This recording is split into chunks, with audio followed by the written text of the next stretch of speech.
Hello, students. Good morning. Have a nice day and have a lot of happiness in your life. Today, we are going to start framing questions. आज हम framing questions के बारे में चर्चा करेंगे। जैसे कि इससे पहले वाली क्लास में मैंने आपको बताया था क्वेश्चन टैक्स को कैसे सॉल्व करना है, वो मैंने आपको बता दिया था। आज हम जब बात करेंगे उसका नाम है फ्रेमिंग क्वेश्चंस। फ्रेमिंग क्वेश्चंस को कैसे तैयार करना है वो बताएंगे। बहुत ही इंपॉर्टेंट क्लास है 10th क्लास के स्टूडेंट्स के लिए। अभी मैं 10th क्लास का पूरा ऑनलाइन सिलेबस करवा रहा हूँ, इंग्लिश ग्रामर चल रहा है, तो आप इस क्लास का आनंद लेते रहिए। इन क्लासों का जितने भी ये क्लासें करवाई 10th वाले आप सुन लेना, आपके लिए तो रामबाण विद्या है ये। 10th क्लास के स्टूडेंट्स के लिए विशेष मैंने पूरा सिलेबस ऑनलाइन पूरा ग्रामर करवा दिया आपको, ठीक है ना। 2 टॉपिक और रहे हैं। आज हम फ्रेमिंग क्वेश्चंस करेंगे, इसके बाद रिलेटिव प्रोनाउन एंड कंजंक्शन, उसके बाद इंग्लिश आपका ग्रामर एंड हो जाएगा। उसके बाद हम आपको बताएंगे कि लेटर्स हैं, ईमेल हैं, पैराग्राफ है, पैसेज हैं, उनको कैसे सॉल्व करना है उसके बारे में आगे चर्चा करेंगे। तो आज जो हमारा टॉपिक है उसका नाम है framing questions. Very important class है 10th वाले, आपके लिए वेरी इंपॉर्टेंट क्लास है। तो जो क्लास है उसका नाम है, टॉपिक का नाम है framing questions.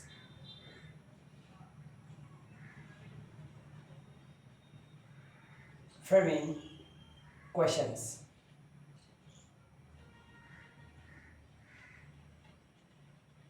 Questions, framing questions, framing questions, ये है topic,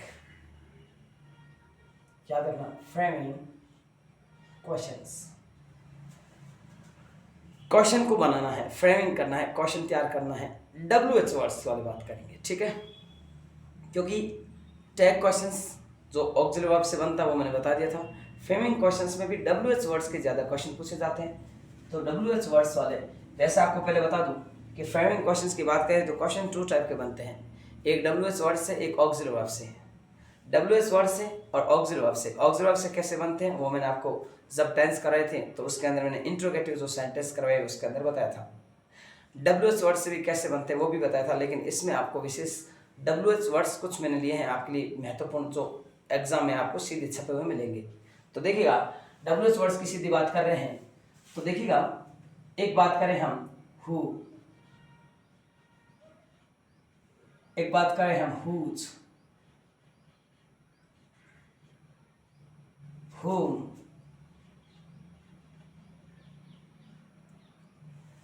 who, whose, whom, where,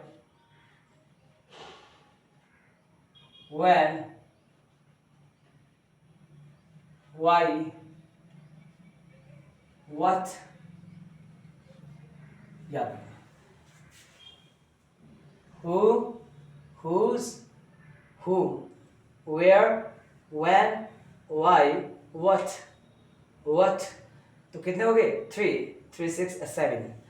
ये WH फैमिली के जो क्वेश्चन है इसमें मैंने आपको आज 7 जो लिए हैं वर्ड्स, इन 7 में से एक आपको एग्जाम में मिलेगा। एक मिलेगा आपको फ्रेमिंग क्वेश्चंस के अलावा टैग क्वेश्चंस, यानी क्वेश्चन टैग्स, जो मैंने पहले इससे पहले वाली क्लास वही थी क्वेश्चन टैग्स की। आज फ्रेमिंग क्वेश्चंस में तो याद रखना हु, हुज, हुम, वेयर, व्हेन, व्हाई, व्हाट। अब इनको कैसे करना है, WH वर्ड से कैसे क्वेश्चन बनाना है, तो इसके बारे में आज हम विशेष क्लासें लेंगे। आज क्लास उसी की होगी। तो देखिएगा, सबसे पहले हम बात करें हु। पहले इसका अर्थ बता दूं, हु को हिंदी में कहते हैं कौन। हर स्टूडेंट को पता है हु का मतलब कौन या किसे। हुज का मतलब होता है किसका या किसकी या किसके, ये हुज का मतलब होता है। हुम का मतलब होता है किसको,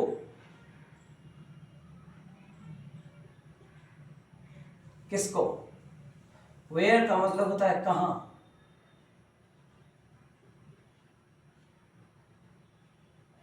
व्हेन का मतलब कब।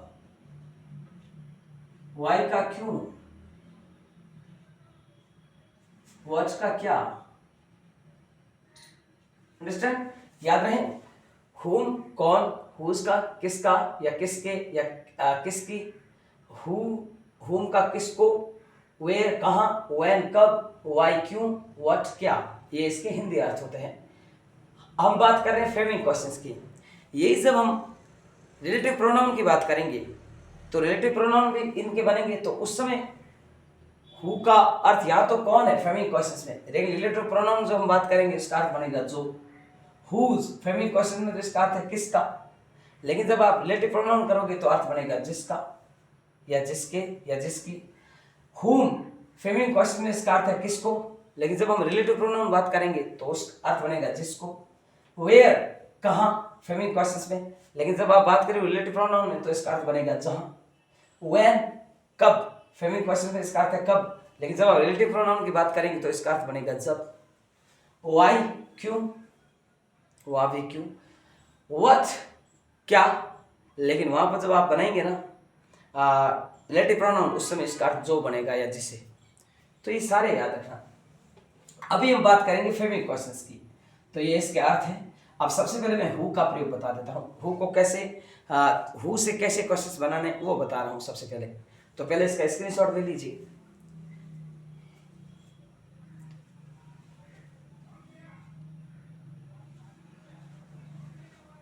ले लिया, चलो आगे बढ़ते हैं। अब मैंने अर्थ बता दिया आपको एक एक। सबसे पहले मैं ले रहा हूं हु। हु हु कौन या किससे, हु या किसने, तो हु का अर्थ कौन है। अब इसका कैसे बनाना, तो रूल लिखिएगा क्वेश्चन बनाने का। आज ये क्लास बहुत महत्वपूर्ण होने वाली है, तो पूरी क्लास देखना, पूरी क्लास देखना, बहुत आनंद आएगा आपको। हु से जैसे आप कहते हैं ना आप कौन है, हु आर यू, कौन मार्केट गया, who went to market.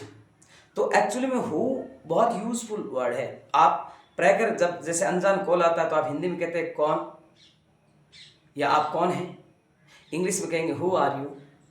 How are you अलग होता है, हाउ आर यू का मतलब होता है कैसे, हु आर यू आप कौन है। तो ये बहुत आपके इंग्लिश स्पोकन में बहुत काम आएगा। यदि आप इंग्लिश बोलना चाहते हैं फराटेदार तो उसमें भी महत्वपूर्ण है। तो याद रहें सब्जेक्ट के स्थान पर रूल लिखिए। सब्जेक्ट के स्थान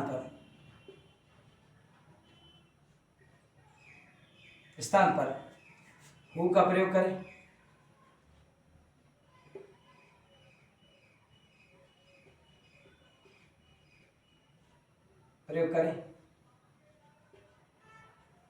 सब्जेक्ट के स्थान पर हु का प्रयोग करें। बचा हुआ सेंटेंस, जो वाक्य बाकी रह जाता है, जिसे हिंदी में बचा हुआ कहते हैं, बाकी रहा हुआ, आप बाकी रहा हुआ भी कह सकते हो। बचा हुआ सेंटेंस को हिंदी में वाक्य कहते हैं। क्या कहते हैं, वाक्य। बचा हुआ जो सेंटेंस है वैसा का वैसा उतार दे, वैसा का वैसा उतार दे, ये याद रहे। तो क्या हो गया, सब्जेक्ट के स्थान पर हु का प्रयोग करें, बचा हुआ सेंटेंस वैसा का वैसा उतार दे। सीधा रूल है, एक रूल सीधा क्लियर। अब आप देखिए एग्जांपल्स दे रहा हूं आपके सामने, सीधा यही रूल है कि सब्जेक्ट के स्थान पर हु का प्रयोग करें, बचा हुआ सेंटेंस वैसा का वैसा उतार दे। अब एक क्वेश्चन देखिए, फ्रेमिंग क्वेश्चन है, यानी क्वेश्चन आपको बनाना है। आंसर पेपर में आपको लिखे हुए आएंगे, लेकिन क्वेश्चन बनाना पड़ेगा। ये एक ऐसा टॉपिक है जिसमें क्वेश्चन आपको बनाने पड़ेंगे। आंसर तो सामने वाला दे देगा कि ले लो आंसर है, आप क्वेश्चन बनाइए। तो इसमें आंसर देंगे, क्वेश्चन आपको बनाना पड़ेगा। ये एक टॉपिक ऐसा है जानना, फ्रेमिंग क्वेश्चंस। तो जैसे क्वेश्चन है, सी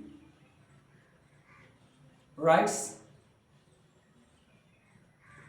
ए स्टोरी, ये आंसर है। सी राइट्स ए स्टोरी। अब इसका क्वेश्चन बनाना है, तो देखिएगा ये आंसर। अब क्वेश्चन आपको बनाना है।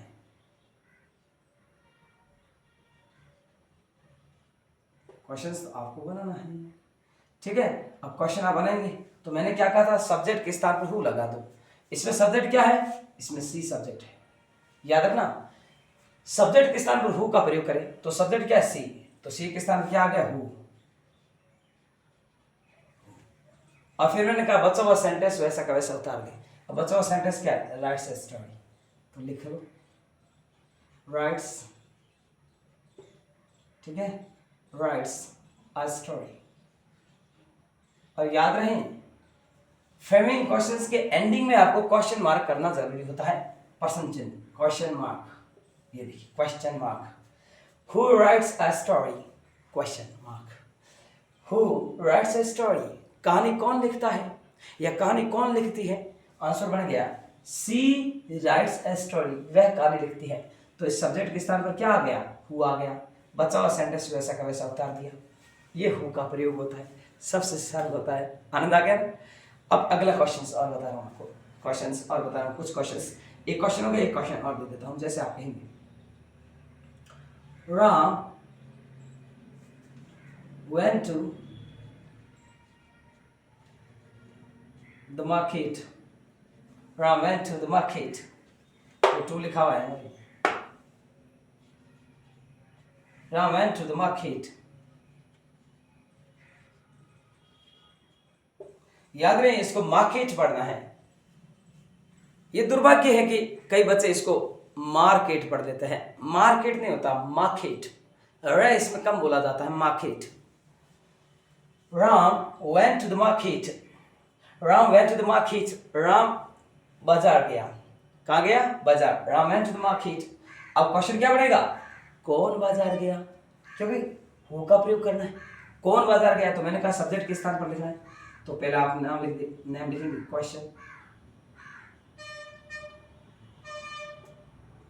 लिख दिया क्वेश्चन, यहाँ लिख दोगे हु, ये लो राम के स्थान पर हु लिख दोगे, ये सब्जेक्ट था, इस सब्जेक्ट के स्थान पर आपने हु लिख दिया। अब इस सब्जेक्ट को लिखना नहीं, जब हु लिख दिया तो ये लिखना नहीं, इसमें जैसे ये वापस नहीं लिखा था।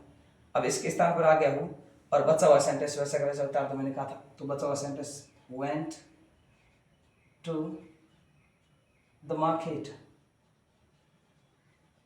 द मार्केट, और क्वेश्चन मार्क, एंडिंग में क्वेश्चन मार्क जरूर करना, याद रखना, फ्रेमिंग क्वेश्चन चल रहे हैं। तो ये आपका था, क्लियर। अब कोई सेंटेंस आए तो इसमें याद रखना हु का प्रयोग का, कि सब्जेक्ट के स्थान पर हु लगाएं, बाकी बचा हुआ सेंटेंस उतार दें। तो ये आपका हु का प्रयोग हो गया। अब अगला प्रयोग करेंगे हम हुज, ठीक है। तो इसका स्क्रीनशॉट ले लीजिए, ले लीजिए।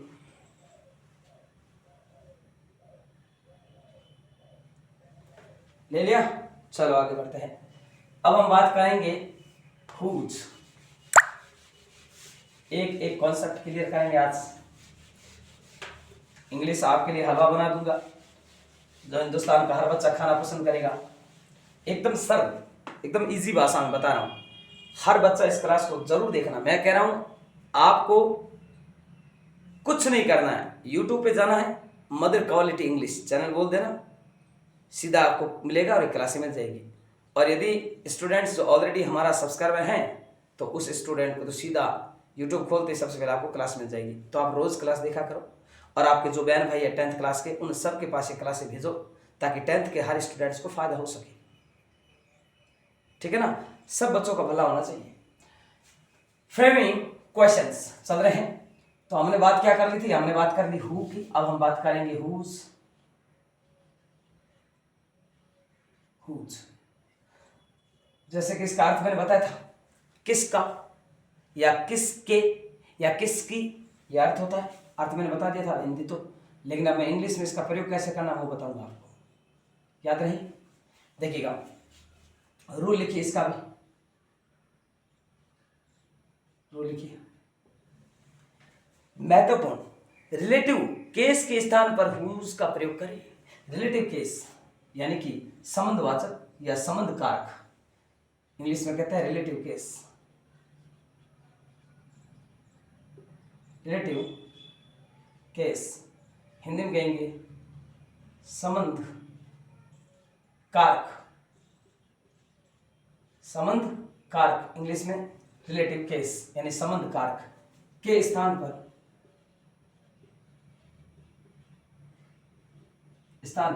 संबंध कारक के स्थान पर किसका प्रयोग करना है? हुज का प्रयोग करें। हुज का प्रयोग करें।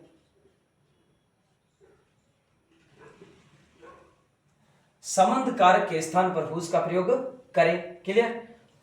अब याद रहे संबंध कारक के बाद में आपको सेंटेंस में नाउन दिया हुआ मिलेगा, उस नाउन को वैसा का वैसा उतार दे। लिखिए हुज के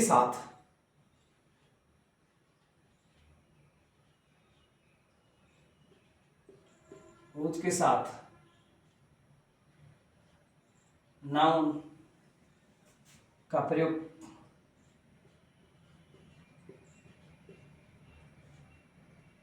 करते हुए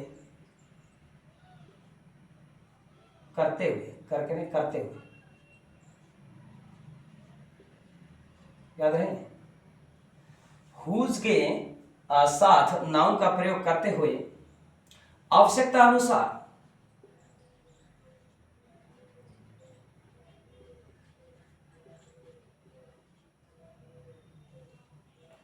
आवश्यकता पड़ेगी उसके अनुसार, यानी आवश्यकता अनुसार हेल्पिंग वर्ब,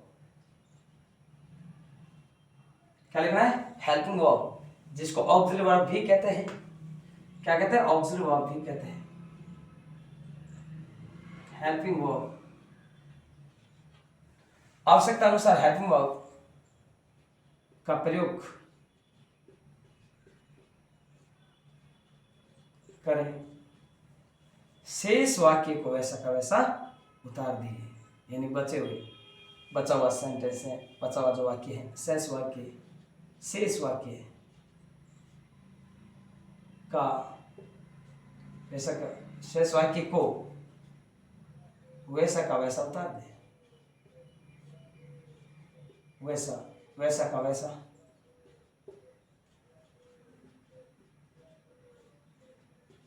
उतार दे।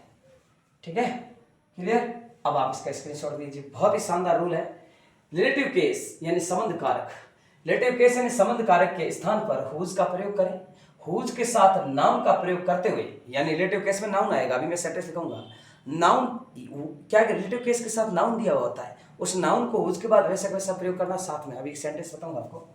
तो हुज के साथ नाउन का प्रयोग करते हुए आवश्यकता अनुसार हेल्पिंग वर्ब का प्रयोग करें। शेष वाक्य को वैसा का वैसा उतार दें। और एंडिंग में क्वेश्चन मार्क तो करना ही, क्योंकि टॉपिक का नाम है रिलेटिव क्वेश्चन, फ्रेमिंग क्वेश्चन से। रिलेटिव प्रोनाउन तो करेंगे, फ्रेमिंग क्वेश्चन से, तो एंडिंग में क्वेश्चन मार्क भी आपको करना है। स्क्रीनशॉट ले लीजिए इसका। बढ़े आगे, ठीक है। देखिए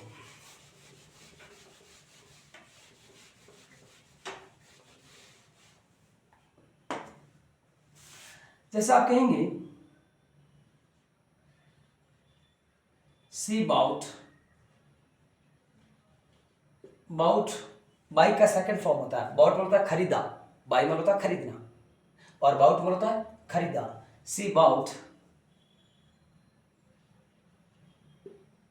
हिज कार yesterday।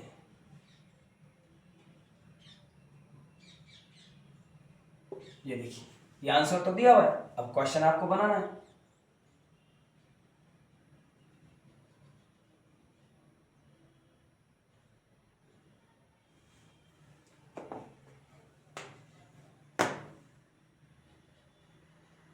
क्वेश्चन आपको बनाना है। आपकी सुविधा के लिए पेपर में ऐसे लिख देते हैं, कोने में लिखा हुआ मिलता है हुज, यानी इस हुज का प्रयोग करते हुए क्वेश्चन बनाना है आपको। ये ब्रैकेट में लिखा हुआ मिलेगा हुज। अब हुज, ये टॉपिक हुज ही चल रहा है, मतलब फ्रेमिंग क्वेश्चन हुज चल रहा है, तो हुज का प्रयोग ब्रैकेट में लिखा हुआ मिलेगा आपको, यानी हुज का प्रयोग करते हुए इसका क्वेश्चन बनाना है आपको। तो आपको मैंने क्या बताया था कि रिलेटिव जो केस है, संबंध कारक है, उसके स्थान पर हुज का प्रयोग करें। यह संबंध कारक क्या है? ये रहा। अब मैं सारी बता दूं, 2 मिनट में यहाँ साथ में लिख देता हूं। हिज है, माई है, हर है, देयर है, इट्स है, ये सारे के सारे, ओवर है, योर है, ओवर है, ये सारे के सारे रिलेटिव केस होते हैं। क्या होता है? सारे के सारे रिलेटिव केस होते हैं। इनके स्थान पर चाहे हिज आ जाए, चाहे माई आ जाए, चाहे हर आ जाए, चाहे देयर, चाहे इट्स, चाहे योर, चाहे ओवर, ये सारे रिलेटिव केस है भाई। ब्रैकेट देखो, एक चीज और लिखना, ये सारे क्या है? ये सारे रिलेटिव केस है, ये सारे के सारे आपके रिलेटिव केस है, संबंध कारक है सारे, ये रिलेटिव केस है सारे के सारे। इन रिलेटिव केस के स्थान पर मैंने बताया था आपको हुज का प्रयोग करना है। तो आप क्वेश्चन बनाएंगे और याद रहें, यहां पर स्टूडेंट मिस्टेक कर देता है, जैसे कि हिज बीच में लिखा हुआ है तो हुज का प्रयोग यहां बीच में नहीं होगा, होगा स्टार्टिंग में। भाई WH वर्ड से क्वेश्चन है तो स्टार्टिंग में हुज लिखना है। सेंटेंस जब आप क्वेश्चन बना रहे हैं सबसे स्टार्टिंग में हुज लिखना है, लेकिन वापस जब आप लिखोगे उस समय हिज नहीं लिखना है। कहने का मतलब इसके स्थान पर ही आपका हुज आया है, लिखना स्टार्टिंग में लिखना है। ऐसा ना हो कि आप यहाँ लिख दो, स्टार्टिंग में लिखना है। तो सबसे पहले क्या लिखेंगे, हुज लिखोगे, हुज। अब मेरा कहने का मतलब ये नहीं लिखा जाएगा, इसके स्थान पर क्या आ गया, इसके स्थान पर हुज आ गया। लो अब आया, पहले तो अब हुज आ गया। तो अब मैंने क्या कहा था, रिलेटिव केस के साथ मैंने कहा नाउन मिलेगा, ये देखो नाउन है। और मैंने अभी रूल में लिखा था कि हुज के बाद नाउन को भी लिखिए, जो रिलेटिव केस के बाद आपको पेपर में दिया हो मिलता है। तो यहाँ हिज कार में, ये कार क्या है, नाउन है, तो इस नाउन को लिखना पड़ेगा हुज कार, ये देखो। तो बनेगा हुज कार, यानी किसकी कार, या किसका कार, या किसके कार, किसकी कार, यहां पर होगा किसकी कार, क्यों कार स्त्रीलिंग वर्ड है तो किसकी कार, हुज कार। फिर मैंने क्या कहा था, सेंटेंस के अनुसार ऑक्सिलरी वर्ब आएगी, यानी हेल्पिंग वर्ब। यह सेंटेंस क्या है, पास्ट सिंपल टेंस है। पास्ट सिंपल टेंस है, क्वेश्चन बनाते हो तो आपको पता है डिड आता है। तो अब क्या आएगा, पास्ट सिंपल टेंस है ना, पास्ट सिंपल, तो आपके क्या आएगा, डिड आएगा। ये आवश्यकता अनुसार ऑक्सिलरी वर्ब आ गई, यानी हेल्पिंग वर्ब, चाहे ऑक्सिलरी वर्ब कह दो चाहे हेल्पिंग वर्ब कह दो।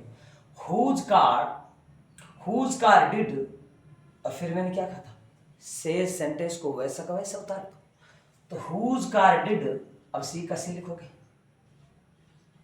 ये देखो ये स्टार्टिंग वाला ना, अब ये लिखा था ना, हुज से वाक्य शुरू करना है। और रिलेटिव, ये जैसे देखिए रिलेटिव केस था, इसके बाद जो नाउन था, इस नाउन को मैंने कहा हुज के साथ लिखना है। फिर आवश्यकता अनुसार ये फास्ट सिंपल टेंस था तो डिड ऑक्सिलरी वर्ब आ गई, अब ये सी का सी लिख दोगे। अब ये बचा हुआ अबाउट, अबाउट नहीं लिखोगे क्योंकि जब आपने डिड लिख दिया ना तो अब बाय लिखना पड़ेगा। अब इस अबाउट की फर्स्ट फॉर्म बनाओगे, या सेकंड फॉर्म है या फर्स्ट फॉर्म बनेगी, क्योंकि यहाँ डिड आ गया। डिड खुद क्या है, डिड अपना आप एक सेकंड फॉर्म ही है, by do, did, done, doing, does.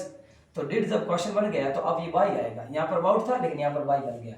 अब सही सेंटेंस को वैसे वैसे उतार दो, whose car did she buy और यस्टरडे, यस्टरडे का यस्टरडे लिख दो। और मैंने कहा था एंडिंग में क्वेश्चन मार्क जरूर करना, क्वेश्चन मार्क, अंडरस्टैंड। अब देखिएगा, अब ये कार है ना, ये यहाँ आ चुका है पहले, तो अब दोबारा कार तो लिखना नहीं, ये यहाँ लिख दिया, whose car did she buy yesterday. कल उसने किसकी कार खरीदी, तो आंसर बना है she bought his car yesterday. कल उसने उसकी कार खरीदी, कोई लड़का है, हिज यानी लड़का है, किसी लड़के की कार खरीदी, इस लड़के के लिए हिज आया, महिला होती तो हर आया, यानी हिज, पुरुष के लिए हिज आता है, तो उसकी कार खरीदी। ये आपका आंसर था। अब ये क्वेश्चन बन गया, whose car did she buy yesterday. Understand, compulsory अनिवार्य है आपके ये समझना, बहुत ही महत्वपूर्ण क्लास है आपके लिए, इस क्लास को जरूर देखना। अब मैं अगला दे रहा हूं, आप कहेंगे दे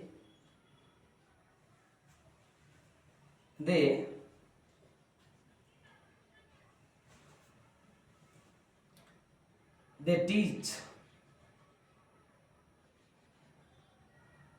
her brother, they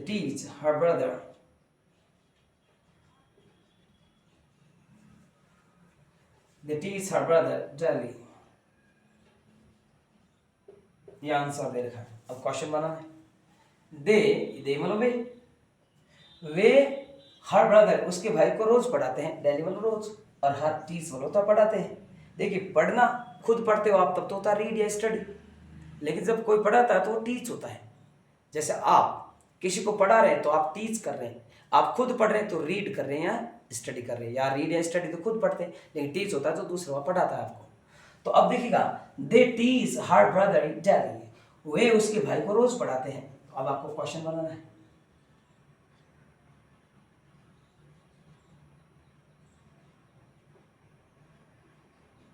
मैंने क्या कहा था, मैंने कहा था रिलेटिव केस के स्थान पर हुज का प्रयोग करना है, और हुज लिखना सबसे स्टार्टिंग में, ये भी हुज का प्रयोग करते हुए क्वेश्चन बनाना ध्यान में, जैसे मैंने ब्रैकेट में लिख दिया। अब आप लिखोगे हुज स्टार्टिंग में।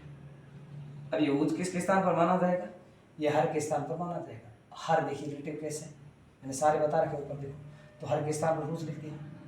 ब्रदर का ब्रदर, मैंने कहा ना कि हुज के जस्ट बाद यानी कि रिलेटिव केस के बाद जो आने वाला नाउन है वो भी हुज के बाद वापस लिखो नाउन, तो हर के स्थान पर हुज आ गया और ब्रदर लिख दो, हुज ब्रदर।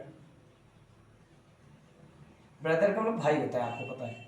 तो ब्रदर, इसका साउंड होता है ब्रदर। ये बड़ा दुर्भाग्य है कि बहुत से स्टूडेंट इसको ब्रदर बोलते हैं, ब्रदर नहीं होता, ब्रदर होता है, ब्रदर। इंग्लिश प्योर बोलना बेटा। आप टेंशन समझ लेना, मैं 15 अप्रैल से ही शुरू कर दूंगा आपका इंग्लिश स्पोकन। पहले प्लान था 1 मई को, अब 15 अप्रैल से आपका इंग्लिश स्पोकन स्टार्ट कर दूंगा ऑनलाइन। तो आपको इंग्लिश स्पोकन में विशेष बताऊंगा कि प्योर इंग्लिश कैसे पढ़नी है, ठीक है, ध्यान रखना। हुज ब्रदर, इसको ब्रदर पढ़ना है, हुज ब्रदर, ब्रदर ब्रदर हो गया। अब देखिए यहाँ पर टेंस कौन सा था? ये प्रेजेंट सिंपल टेंस था। तो प्रेजेंट सिंपल टेंस से, और दे क्या है? प्लूरल है, सिंगुलर नहीं है। दे मतलब वे नहीं, वे प्लूरल है। तो क्वेश्चन कैसे बनेगा आप सोचिए। जब प्रेजेंट सिंपल टेंस से प्लूरल से क्वेश्चन बना रहे हैं, जैसे हुज तो आ गया, अब आपको हेल्पिंग वर्ब से बनाना, तो कैसे बनाते हैं? डू। सिंगुलर तो डज, प्लूरल तो डू। Whose brother do. अब ये देखो, दे का दे लिखो, एक ऑक्सिलरी वर्ब लगा नहीं, ये मैंने बताया था सेंटेंस के अनुसार लगेंगे। हुज ब्रदर डू दे, ठीक है। अब ये पूरा हट जाएगा क्योंकि हर के स्थान पर हुज आ गया, ये आ चुका है, तो अब ये पूरे लिखना ही नहीं, इसका स्थान तो इन्होंने ले लिया। अब देखिए हुज ब्रदर डू और दे, अब बचाओ सेंटेंस ये था डेली, ये वर्ड बचा था डेली, जो आपको टाइम एडवर्ब होती है। टाइम एडवर्ब मैंने आपको टेंस में बताई थी, तो अब डेली का डेली लिखेंगे और क्वेश्चन मार्क, एंडिंग में क्वेश्चन मार्क जरूर करना, ठीक है ना। Whose brother do they daily, whose brother do they, oh my god एक वर्ड भूल गए थे ना, हाँ ये अरे भाई टीच भूल गए ना, तो टीच वापस लगाना, कहाँ लगाना है? Whose brother do they. अब दे के बाद क्या लगना है? दे के बाद बेटा वर्ब भी लिखनी पड़ेगी ना। यहाँ पर वर्ब क्या है? ये टीच, वर्ब की फर्स्ट फॉर्म है, तो यहाँ पर भी डू आ गया, तो फर्स्ट फॉर्म की तो फर्स्ट फॉर्म ही रहेगी। तो अब लिखिए फर्स्ट फॉर्म टीच की टीच। जब भी आप क्वेश्चन बनाओ ना, तो वर्ब की फर्स्ट फॉर्म ही हो जाएगी। हाँ, जब आप कॉन्टिन्यूस आ रहा है तो फोर्थ फॉर्म होती है, वो मैं आपको बताऊंगा आगे, जब जैसे जैसे अब इसमें आ जाए कि they are teaching her brother, अच्छा हर ब्रदर, तो आप क्या कहेंगे? Whose brother are they teaching, तो वो टीचिंग का टीचिंग। लेकिन यहाँ पर डू आ गया, तो ये वर्ब की फर्स्ट फॉर्म ही होगी, और ऑलरेडी यहाँ फर्स्ट फॉर्म ही थी। तो whose brother do they teach, अब बना है। अब डेली लिखो, ये टीच लिखना बाकी था, मैंने दोबारा लिख दिया, समझ लीजिए। अब डेली का डेली लिखेंगे और question mark, whose brother do they teach daily, understand? ये क्वेश्चन था, स्क्रीनशॉट ले लीजिए, बराबर समझिए। आगे बढ़ते हैं, तो कर लोगे? अब मैं एक सेंटेंस बोल रहा हूं, जैसे एक सेंटेंस हो गया, Rajveer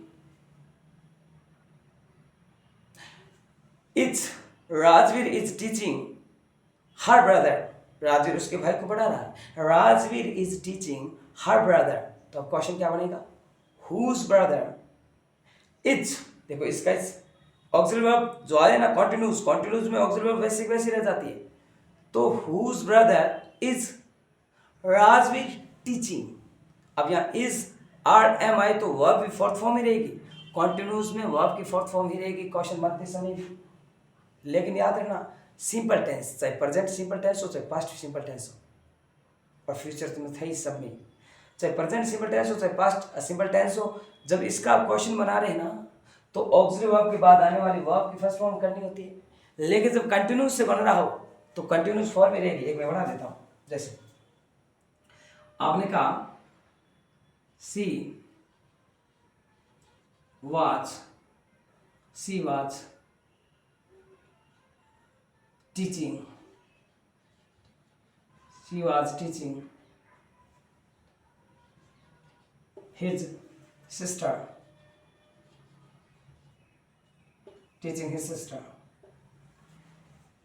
she was teaching his sister, वह उसकी बहन को पढ़ा रही है, ठीक है, पढ़ा रही थी, वॉज है, पढ़ा रही थी। अब क्वेश्चन बनाना है, तो मैं केवल क्यों लिख रहा हूँ समझ जाना, क्यों से भी, ठीक है।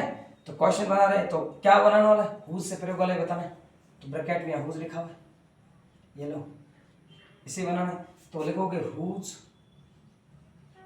मैंने कहा था नाउन लिखना है, तो देखिए हिज सिस्टर था, तो इसके बाद सिस्टर नाउन था, नाउन तो सिस्टर का सिस्टर लिखो, हुज सिस्टर, हुज सिस्टर हो गया, हुज सिस्टर। अब देखिए ऑब्जर्वर, यहाँ पर ऑब्जर्वर वाज थी, तो वाज की वाज ऑब्जर्वर रहेगी, हुज सिस्टर वाज, ठीक है, सी, सी का सी, और टीचिंग का टीचिंग। याद रखना मैंने बताया था ऑब्जर्वर में जब क्वेश्चन बना रहे तो वर्ब की फोर्थ फॉर्म में वापस रह जाएगी। और या हैज हैव हैड वाला जो परफेक्ट टेंस होता है, चाहे प्रेजेंट से पास्ट चाहे फ्यूचर, तो उसमें भी आपके वर्ब की थर्ड फॉर्म में रह जाएगी। याद रखना, ये मैंने सारे समझा रखे आपको, दोबारा समझा रहा हूँ। तो याद रखना हुज सिस्टर वाज सी, और टीचिंग, टीचिंग और क्वेश्चन मार्क। अब हिज के स्थान पर हुज आ गया, सिस्टर जो था ये पहले आ गया, तो अभी पीछे बचा हुआ सेंटेंस पूरा उतार दो और क्वेश्चन मार्क कर दो, बात खत्म। समझ गए, कितना सरल एकदम कॉन्सेप्ट के साथ समझा दिया मैंने आपको। हुज का प्रयोग कैसे करना है, क्लियर हो गया। आगे लेते हैं इसके बाद हुम वाला, स्क्रीनशॉट ले लीजिए इसका, ले लिया, बढ़े आगे, ठीक है। देखिएगा ये था हुज वाला,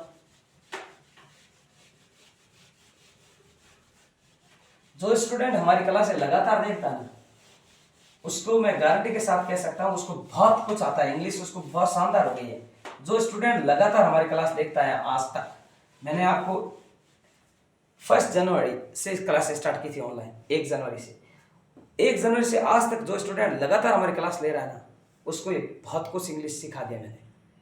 और जो एकदम बकलोल की तरह स्टडी में ध्यान नहीं दे रहा है, टाइम पास करते हैं, उन स्टूडेंट को ये क्लास समझ में नहीं आएगी। ये क्लास उन्हीं स्टूडेंट्स के लिए जो स्टूडेंट ईमानदारी से अध्ययन करना चाहते हैं, जो अपने माता पिता का सपना पूरा करना चाहते हैं, जो हिंदुस्तान का नाम रोशन करना चाहते हैं, जो वाकई में एक विद्यार्थी है, जो रियल विद्यार्थी है ना, वास्तविक एक वास्तविक विद्यार्थी है, उस स्टूडेंट के लिए क्लास बहुत महत्वपूर्ण है।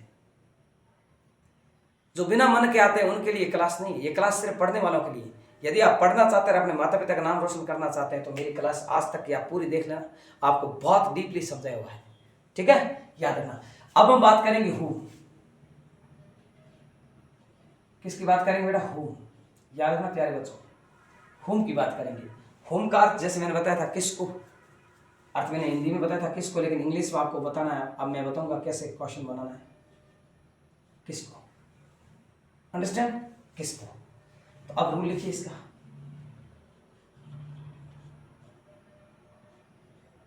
रूल लिखिए, वर्ब के बाद यानी मैन वर्ब, वर्ब या मैन वर्ब की बात हो रही, ठीक है, वर्ब के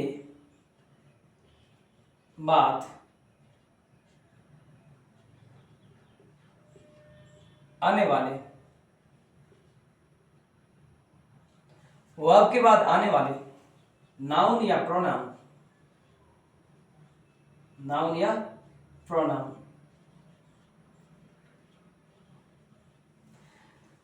वर्ब के बाद आने वाले नाउन या प्रोनाउन के स्थान पर,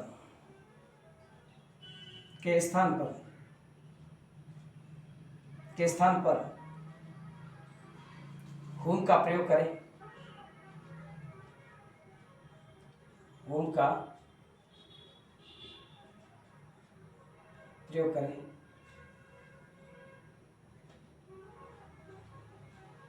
याद है ना, वर्ब के बाद आने वाले नाउन या प्रोनाउन के स्थान पर हुम का प्रयोग करें, क्लियर। फिर वही बात, आवश्यकता अनुसार ऑक्सिलरी वर्ब लगे,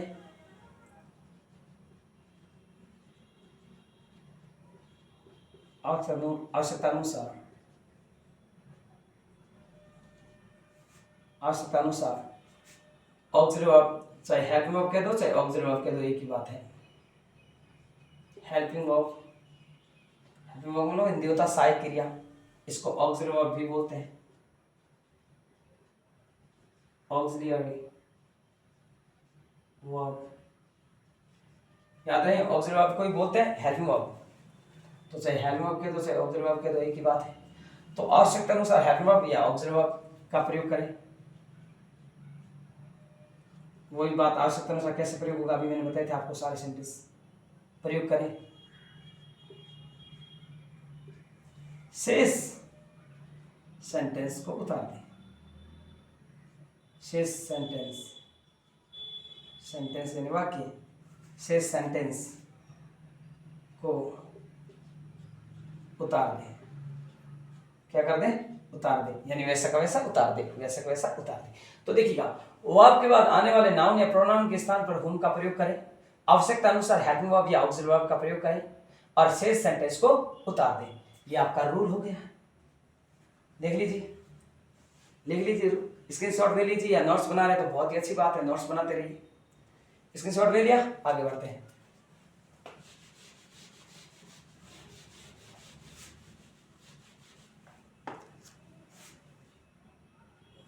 देखिए, जैसे I saw Sita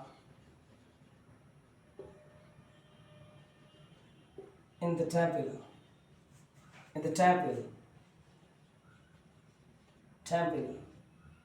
question mark. इसका साउंड होता है टेम्पल, टेम्पल होता है। कई लोग इसको टेम्पल बोलते हैं, टेम्पल नहीं होता बेटा, टेम्पल होता है, टेम्पल साउंड, टेम्पल। चिंता मत करना, 15 अप्रैल से मैं आपको स्पोकन करूंगा, उसमें और भी बहुत सारे नियम शुरू करूंगा। इंग्लिश स्पोकन स्टार्ट हो रही 15 अप्रैल से, तो उसमें आपको और भी नियम बताऊंगा। तो इसको टेम्पल बोलना है, टेम्पल नहीं बोलना है। आई सॉ, ये देखिए वर्ब की सेकंड फॉर्म है, यानी पास्ट सिंपल टेंस है। I saw Sita in the temple, मैंने मंदिर में सीता को देखा, मैंने मंदिर में सीता को देखा, या मैंने सीता को देखा मंदिर में। कहाँ देखा? मंदिर में, यानी मंदिर में। हिंदी में मंदिर कहते हैं, ठीक है, इंग्लिश में टेम्पल कहते हैं। I saw Sita in the temple, मैंने मंदिर में सीता को देखा। तो इसका आप क्वेश्चन बनाना है। ओके, अब मैं क्यों लिख रहा हूँ, क्यों से समझाना, क्वेश्चन की बात कर रहा हूँ। पूरी स्पेलिंग मैंने आपको पहले बता दी है, देखिए ये पूरी स्पेलिंग लिखना चाहो तो यहाँ तक, क्वेश्चंस नहीं, क्वेश्चन तक लिखना। ये तो क्वेश्चंस सारे हैं, इसलिए क्वेश्चंस लिखा है। पूरी स्पेलिंग मैंने पहले बता दी आपको। सेंटेंस क्वेश्चन, QUESTION क्वेश्चन, केवल क्यों लिख दो तो भी क्वेश्चन मान लिया जाएगा। अब हम क्वेश्चन बना रहे हैं। तो मैंने क्या बताया था? मैंने बताया था कि वर्ब के बाद आने वाले नाउन के स्थान पर हुम का प्रयोग करें। अभी मैंने रूल बताया था। तो वर्ब क्या है? वर्ब ये रही, सो सेकंड फॉर्म वर्ब है। अब इसके बाद नाउन क्या आया? सीता नाउन आया। सीता के स्थान पर आएगा हु। और एक और यार नाम यहां लिख देता हूं साइड में, आई वी, इसको यू में बदल दो, ठीक है। और माई, और माई, इसको किस में बदल दो? इसको योर बदल दो। ये याद रखना भाई, ठीक है, ये थोड़ा याद रखना। तो आई वी को यूं बदल दो और माई को योर बदल दो, ये ध्यान रखना। क्वेश्चन तो बना रहे हैं, यानी I saw Sita in the temple, मैंने मंदिर में सीता को देखा। अब सामने वाला क्वेश्चन क्या पूछेगा? सामने वाला पूछेगा कि आपने मंदिर में किसको देखा, है ना? तो किसको, क्लियर? हु मतलब किसको। तो देखिए, आपने किसको मंदिर में देखा, तो आप कहेंगे मैंने सीता को मंदिर में देखा। सामने वाला पूछेगा आपने मंदिर में किसको देखा, तो आपने पूछेगा, तो यू आई में बदलना पड़ेगा। तो अब क्वेश्चन बना रहे हैं। मैंने कहा था कि मैन वर्ब के बाद, यानी वर्ब के बाद आने वाले नाउन के स्थान पर हुम प्रयोग करना है। तो आप सबसे पहले स्टार्टिंग में लिखेंगे हुम, ये हुम लिख दिया। अब याद रखना, सीता आप दोबारा नहीं लिखना आपको, क्योंकि सीता के स्थान पर हुम आ गया है। या ब्रैकेट में लिख दो हुम का प्रयोग, वो आपको हुम का प्रयोग करके क्वेश्चन बनाना है। तो आप लिख दिया हुम। अब देखिएगा, आवश्यकता अनुसार ऑक्सिलरी वर्ब मैंने बताया था, यहाँ पर सेकंड फॉर्म है, वर्ब की सेकंड फॉर्म है, यानी पास्ट सिंपल टेंस है। पास्ट सिंपल टेंस से जब क्वेश्चन बनाते हैं ऑक्सिलरी वर्ब क्या आती है? डिड आती है, whom did, ठीक है। अब बचा हुआ सेंटेंस बनाओ, उतारो। तो यहाँ देखिएगा, वापस बचा हुआ सेंटेंस को उतार रहे हैं। आई, आई को मैंने भी बताया यूं बदलना है। आई और वी दोनों आ जाए, दोनों में से कोई भी आए तो उसको यूं बदल दो। ओवर और माई आए तो उनको योर बदल दो। तो आई को किस में बदलेंगे? यू में। ये लो हुम, होम डिड यू। अब देखो यहाँ डिड आ गया है, तो ये वर्ब के यहाँ पर सेकंड फॉर्म है। अब डिड आ गया तो वर्ब की क्या फॉर्म आएगी? मैंने बताया था, प्रेजेंट सिंपल आए चाहे पास्ट सिंपल आए, तो वर्ब जब डिड आ जाए हाँ पास्ट सिंपल में, तो अब वर्ब क्या आएगी? First form. और प्रेजेंट सिंपल आए तो डू डज आ जाए तो उसके बाद वर्ब की आएगी फर्स्ट फॉर्म। तो इसमें भी अब डिड आ गया, पास्ट सिंपल टेंस है, तो अब ये 100 सेकंड फॉर्म थी, अब यहाँ पर सी फर्स्ट फॉर्म लिखोगे, ठीक है ना, क्योंकि यहाँ डिड आ गया तब ये सी आएगा, तो 100 की फर्स्ट फॉर्म होती है सी, यहाँ सी लिखोगे। अब वापस यहाँ 100 नहीं लिख सकते आप, whom did you see, ठीक है। और इन द टेम्पल, ये बचा हुआ सेंटेंस पूरा लिख दो, क्योंकि सीता तब आप लिख नहीं सकते, सीता के स्थान पर तो whom आ गया है। तो whom did you see in the temple, बचा हुआ सेंटेंस लिख दो, in the temple, in the temple, और क्वेश्चन मार्क, क्वेश्चन मार्क मैंने कहा एंडिंग में करना है, तो क्वेश्चन मार्क कर दिया आपने एंडिंग में, ये देखो क्वेश्चन मार्क कर दिया, ठीक है। whom did you see in the temple, यानी आपने मंदिर में किसको देखा, तो आपने वापस आंसर दोगे I saw Sita in the temple, मैंने मंदिर में सीता को देखा।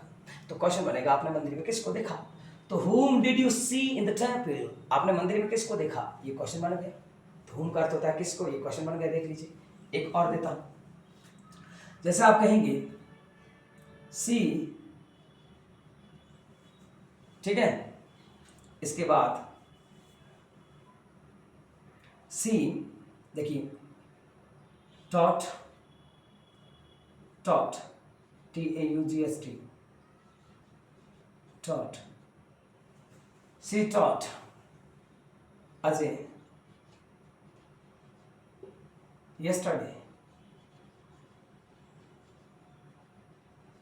क्वेश्चन मार्क, क्वेश्चन मार्क तो अगले में बनना, सॉरी यहाँ पर फुल स्टॉप, फुल स्टॉप है, वो तो अभी क्वेश्चन बनेंगे तब क्वेश्चन मार्क करेंगे, अभी तो आंसर है। अब क्वेश्चन आंसर तो पेपर में देंगे, क्वेश्चन आपको बनाना पड़ेगा, ठीक है, क्योंकि टॉपिक कौन सा है, फेमिनिन क्वेश्चंस वाला है। बाकी देखिए, बाकी आपको सारे क्वेश्चन पूछते हैं, आंसर आपको बनाना होता है, आंसर आपको लिखना होता है, लेकिन इसके अंदर उल्टा होता है, आंसर देंगे, क्वेश्चन आपको बनाना पड़ेगा।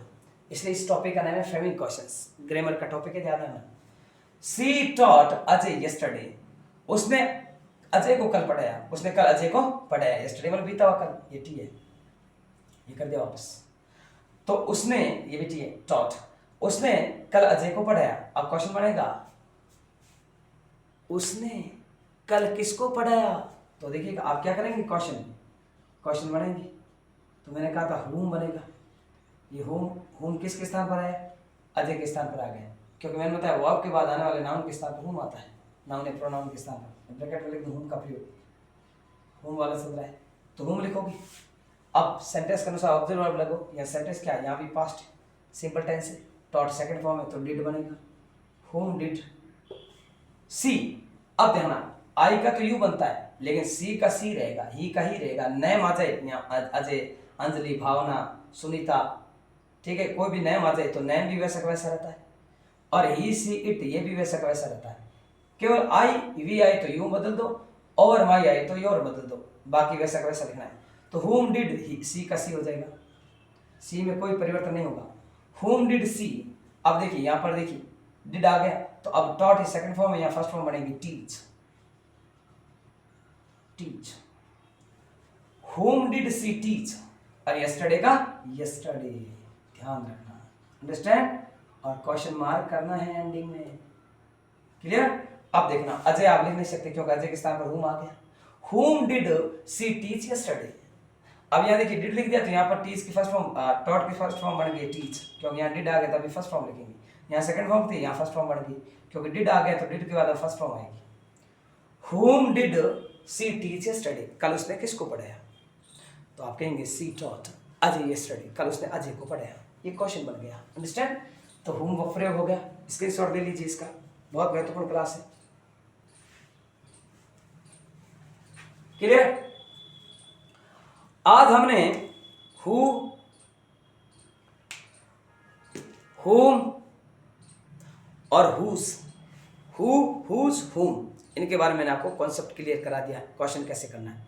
अब जो वेयर है, व्हेन है, वाई है, व्हाट है, इनकी चर्चा हम कल करेंगे, तो कल आप रेडी रहना, वो 4 और करवा देंगे, WS से बनने वाले क्वेश्चन आपके कंप्लीट हो जाएंगे। इनके ज़्यादा बनते हैं, वैसे हाउ भी बनता है, हाउ मच बनता है, हाउ मैनी, लेकिन उनका कम बनता है, इन 7 का ज़्यादा बनता है। तो आपको बहुत ही महत्वपूर्ण क्लास है, बराबर अटेंड करते रहना, लगातार लेते रहना। अब उसके बाद हम ये जब एंड हो जाएंगे कल, फ्रेमिंग क्वेश्चंस, इसके बाद मैं अगला टॉपिक जो कराऊंगा वो कराऊंगा रिलेटिव प्रोनाउन, और उसके बाद कंजक्शन, फिर ग्रामर कंप्लीट हो जाएगा।